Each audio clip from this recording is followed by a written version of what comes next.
Students, today we will study chapter 12, Benjamin Carsos. Let's start the story. There was a little boy. एक छोटा बच्चा था named Benjamin, जिसका name क्या था? Benjamin. Who used to study in 5th grade. वो कौन सी class में था? 5th grade में. Everyone is class. उसकी मतलब उसकी क्लास का हर एक जना, हर एक बच्चा thought he was the one of the dumbest boy in the class. एक क्लास में सबसे dumbest, जिसमें भोंट बुद्धि, जिसमें बिल्कुल दिमाग नहीं है, बिल्कुल पढ़ाई में इंटरेस्ट नहीं लेता, वैसा बच्चा है. हिज ग्रेड्स वर सो पुअर. उसकी ग्रेड्स काफ़ी पुअर थी, सब में डी आता था, ई आता था. That he himself was ashamed of it. उसे खुद को शर्म आती थी उसके रिपोर्ट कार्ड को लेकर. Benjam report card showed his poor progress in the class. और उसका रिपोर्ट कार्ड उसे बताता था कि उसकी प्रोग्रेस काफ़ी लो चल रही. But that didn't bother him. पर उसे इस बात की कोई चिंता नहीं थी. ही यूज टू से, वो हमेशा कहता था, his mother, I does not matter very much. होता है मैं इस बात पर कोई ध्यान नहीं देता, आता है तो आता है, कोई फ़र्क नहीं पड़ता. Benjamin's mother knew that her son was not reaching his full potential at school. और उसकी मम्मी को ये पता लग रहा था कि उसका बेटा पूरे पोटेंशियल से, पूरी इच्छा से पढ़ने नहीं जा रहा. So she set 3 rules for him to follow. तो उसकी मम्मी ने सोचा कि पूरे पोटेंशियल से स्कूल नहीं जा रहा, तो उसके लिए उसने 3 रूल बनाए. अब वो गोल्डन रूल्स क्या बनाया उसकी मदर ने, वो रूल्स आप यूँ मान लो अगर आप भी फॉलो करोगे तो आपकी लाइफ भी बहुत अच्छी और बहुत टॉप लेवल तक पहुँच जाएगी. Rule number first, he would be allowed to watch only sports show और cartoon show for 1 hour in a day. मतलब ही वुड बी अलाउड, उसे सिर्फ स्पोर्ट्स शो, उस वक्त मोबाइल तो चलती नहीं थी, तो स्पोर्ट्स शो या कार्टून देखने के लिए सिर्फ 1 आवर मिलेगा. ऐसे आप लोग भी रूल बना दो, आपको मोबाइल चलाना है या टीवी देखना है या खेलना है तो सिर्फ 1 आवर आपको खेलना है. Sir rule number second, he had to finish his homework. उसको क्या करना है? उसका होमवर्क फिनिश करना है before he could watch the allowed cartoon और स्पोर्ट्स शो और प्ले आउट्स. अगर आप मोबाइल चलाते हो या बाहर खेलने जाते हो तो पहले अपना होमवर्क कंप्लीट करो, फिर उसके बाद वो काम करो. Rule number 3, it's very important, he had to read 2 books. उसे हर वीक में 2 बुक्स पढ़नी है फ्रॉम द लाइब्रेरी. लाइब्रेरी तो कोई भी बुक हो, आप भी अपनी लाइफ में कोई भी बुक हो, किसी भी छोटे बच्चे की क्लास की हो, कोई बड़े बच्चे की क्लास की हो, जिस लैंग्वेज में हो, हिंदी तो हिंदी आपको पसंद है तो हिंदी में पढ़ें, इंग्लिश पसंद है तो इंग्लिश में पढ़ें. एनी लैंग्वेज, एनी ऑथर, कैसी भी बुक हो, पर आपको पढ़नी है. And each week and write a summary on each of them. और उसकी समरी लिखनी है अपने वर्ड्स में. Benjamin's was dismayed at this new rule. वो काफ़ी निराश हो, गुस्सा है ऐसे न्यू रूल्स से, ये परेशान कर रहे हैं. And tried hard to escape. उसने कोशिश करी कि मैं इनसे छुटकारा पा जाऊँ. But his mother stood firm. उसकी मदर ने पक्का इरादा कर रखा था. He couldn't think of disobeying his mother. पर वो उसकी मम्मी की बात को काटना बिल्कुल नहीं सोच सकता था, उसकी मम्मी की बात को पूरी तरह से मानता था. So he had to follow those rules. और उसने उसे रूल्स को फॉलो करना पड़ा. Long before he saw the fruits of his labour. और कुछ ही समय में क्या हुआ, जल्दी उसे जो उतनी मेहनत करी उसके फ्रूट्स मिलने में लगे. मतलब उसकी मेहनत का फल उसे मिलने लगा. जो वर्ड्स लिखे हुए हैं, the fruits of his labour, का मतलब है मेहनत का फल. He was the only one. वो एक अकेला बच्चा रह गया आप क्लास में, who knew the answers of to the question. Class में कोई क्वेश्चन पूछा जाता तो उसका आंसर सब पहले से आते हैं. जैसे अगर टीचर ने पूछा कि कौन मदर टेरेसा है तो उससे पहले से आंसर आता है, क्योंकि उसने क्या है, बुक्स पढ़ रखी थी लाइब्रेरीज में. महात्मा गांधी कौन है, मतलब जो अभी अगर अपनी बात करें तो अगर आप ऐसे बुक्स पढ़ोगे तो आपको पहले से इन्फॉर्मेशन होगी. All his classmates and teachers was surprise. उसके क्लासमेट्स, टीचर सब सरप्राइज होंगे. ऐसे आंसर्स जो बच्चों को नहीं पता वैसे कैसे पता है.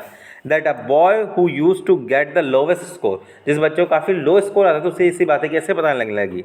And was now able to answer. अब वो आराम से आंसर करने के लिए such a hard question correctly. और हार्ड क्वेश्चन के जवाब आंसर ईजी है. मतलब क्या होता है, 5th ग्रेड तक तो बच्चे को पढ़ना नहीं आता, लिखना नहीं आता. इस कारण वो, उसका दिमाग तो है पर वो इस चक्कर में वीक हो जाता है. पर उसे पढ़ना और लिखना दोनों आ जाता है, अच्छे से समझने लग जाता है वो लैंग्वेज को, तो फिर वो आंसर्स बहुत अच्छे से कर लेता है. वो वीक नहीं होता, उसको वो स्किल्स नहीं आती. और जब वो स्किल्स उसको आ जाती है तो वो आराम से इंटेलिजेंट हो जाता है. Benjam himself was surprise. Benjam खुद सरप्राइज हो गया. एंड रियलाइज, सोचने लगा, दैट इज नॉलेज, कि उसकी knowledge came from the books. जो बुक्स से उसे नॉलेज मिली, ही वॉज रीडिंग. जो बुक्स वो पढ़ रहा था उससे जो रीडिंग से नॉलेज मिली, ही बिगेन टू रियलाइज. उसे रियलाइज होने लगा that he is could learn just a few facts. कुछ चीज़ें याद करके ही बहुत इंटेलिजेंट बना सकते हैं। जैसे अगर आप बात करो, आपने बचपन में सिर्फ 26 अल्फ़ाबेट्स पढ़े और उन्हीं से आज आप पूरी पढ़ाई कर रहे हो, तो छोटी सी चीज़ों से पढ़ के हम बहुत बड़ी चीज़ें हासिल कर सकते हैं। Just a few facts from the books at the library, library से कुछ बुक्स के फैक्ट्स पढ़े, then he could learn anything, वो कुछ भी पढ़ सकता है। The young boy continued on his path, वो जवान लड़का अपने रास्ते पर चलता गया, and become a academic leader, और क्या हुआ, टॉपर बन गया स्कूल का। He had learn to read books, उसे बुक्स पढ़ना आ गया, एंड रियलाइज, और उसे समझ में आ गया that he could channel his love for reading into learning, और उसने जब उसका जो किताबों के प्रति प्यार था वो उसने उस पढ़ाई में लगा दिया। That boy was Benjamin Carson, who was now as a renowned neurosurgeon, author and politician. और वो बच्चा क्या हो गया, आज जाना माना न्यूरोसर्जन, बहुत बड़ा डॉक्टर बन गया, ऑथर बन गया जो बुक्स लिखते हैं, पॉलिटिशियन, और पॉलिटिक्स में भी गया। The boy who was thought to be the dumbest, जिस बच्चे को सबसे डम माना गया था, कमज़ोर माना गया था, of his class in fifth grade में, become the world famous surgeon, वो वर्ल्ड का फेमस सर्जन बन गया। तो अगर आप कमज़ोर हो आप 5th क्लास में, तो बच्चों ऐसा मत समझो कि आप कुछ नहीं कर सकते हैं। आप चाहो तो अपनी लाइफ में बहुत टॉप सब बच्चों से आगे निकल सकते हो, और आप सबसे नहीं, आप खुद के पोटेंशियल्स को इतना डेवलप कर सकते हो कि आप काफ़ी टॉप लेवल पे पहुंच सकते हो।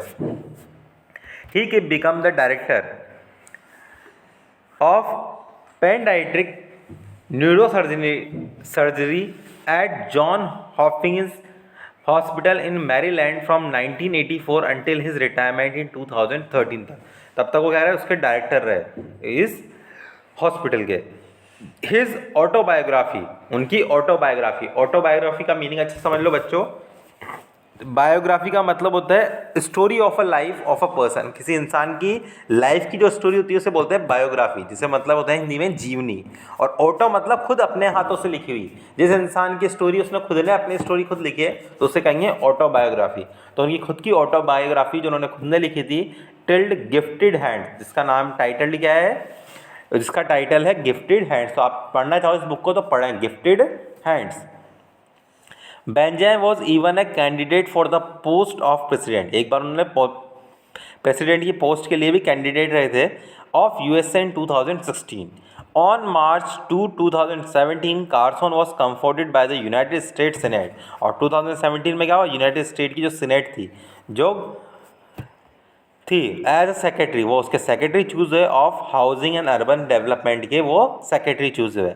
You can also benefit from the fruits of discipline life and from a habit of reading books. तो क्या है, यू कैन ऑल्सो, आप भी बेनिफिट हो, आपको भी प्रॉफिट मिल सकता है, बेनिफिट्स मिल सकते हैं, फ़ायदे मिल सकते हैं, from the fruits of discipline, discipline के फ्रूट्स, अगर आप अपनी लाइफ को डिसिप्लिन रखोगे, and form a habit of reading book, और सबसे अच्छी रीडिंग बुक्स को रीड जरूर करना है। You can follow this small tips, तो आप क्या कर सकते हो, क्या स्टेप्स लगानी है आपको, सेट द राइट गोल, पहले तो अपना गोल बनाओगे आपको लाइफ में क्या प्राप्त करना है, क्या करना है। सेकंड, गेट मूविंग, उस पाथ पर, उस गोल पर चलना है। फेस चैलेंजेस को फेस करना है, गिरना है फिर वापस चल देना है। नेवर बी डिस्करेज, कभी भी हताश नहीं होना, क्योंकि शुरुआत में गिरता है, ये छोटा बच्चा भी जब चलना सीखता है तो कई बार गिरता है, पर वो चलना थोड़ी छोड़ देता है, चलता है ना। By the failure keep trying, और फेल होने से भी ट्राई करते रहिए, तो आप अपने हाईएस्ट लेवल पे पहुंच जाएंगे, जिस लेवल पे आपको पहुंचना है। मॉरल क्या है, for the movement of all discipline, आप जो डिसिप्लिन, ये मतलब जो कंटिन्यूटी होती है उसी डिसिप्लिन कहेंगे आप। सीम्स पेनफुल, वो पेनफुल होती है, परेशानी करती है। रेदर देन प्लीजेंट, वो अच्छी नहीं है, पर उसके जो फ्रूट्स आएंगे, बट लेटर इट ईट, वो क्या उपज देगा, क्या क्रॉप देगा आपको, the peaceful fruit of resistance, मतलब सच्चाई का फल होगा, वो मेहनत का पूरा फल होगा आपका। To those who have been trained by it, जो भी इससे ट्रेन हुआ है।